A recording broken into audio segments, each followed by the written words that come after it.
Assalamualaikum warahmatullahi taala wabarakatuh. Kembali lagi bersama saya Angga Arianto di channel YouTube Angga Arya.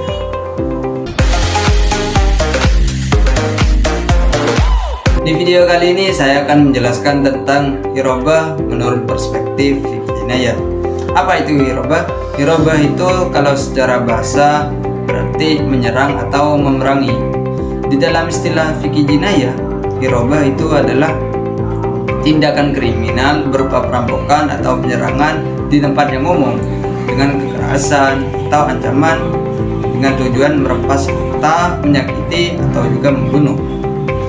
Hirobah ini berbeda dengan pencurian biasa karena hirobah ini melibatkan unsur teror dan juga mengganggu ketentraman masyarakat serta termasuk dalam jenis jarimah hudud. Apa saja dasar-dasar hukum hirobah?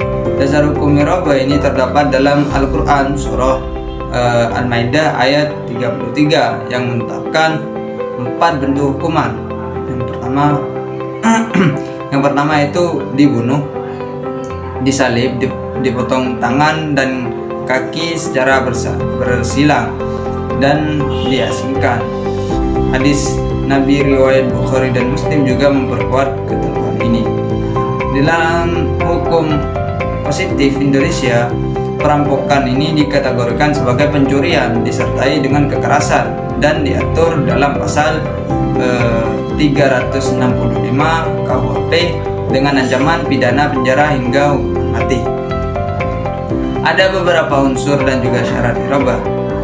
Suatu tindakan didapat disebut hirobah jika memenuhi unsur-unsur tersebut. Di antaranya dilakukan secara terang-terangan di tempat umum.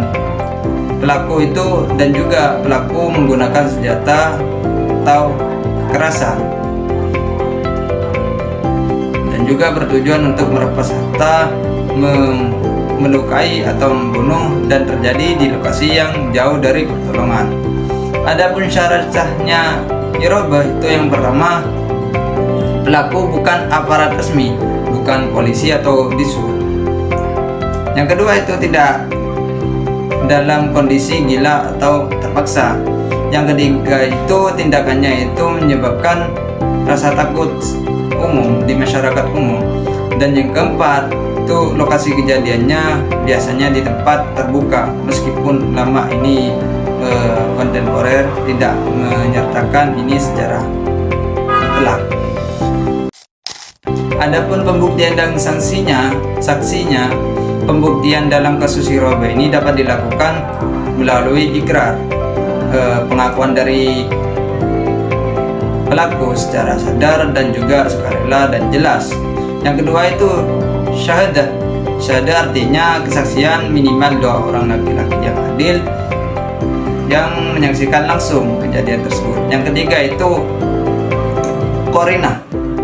Qarinah itu indikasi kuat berupa barang bukti dan juga jejak peristiwa.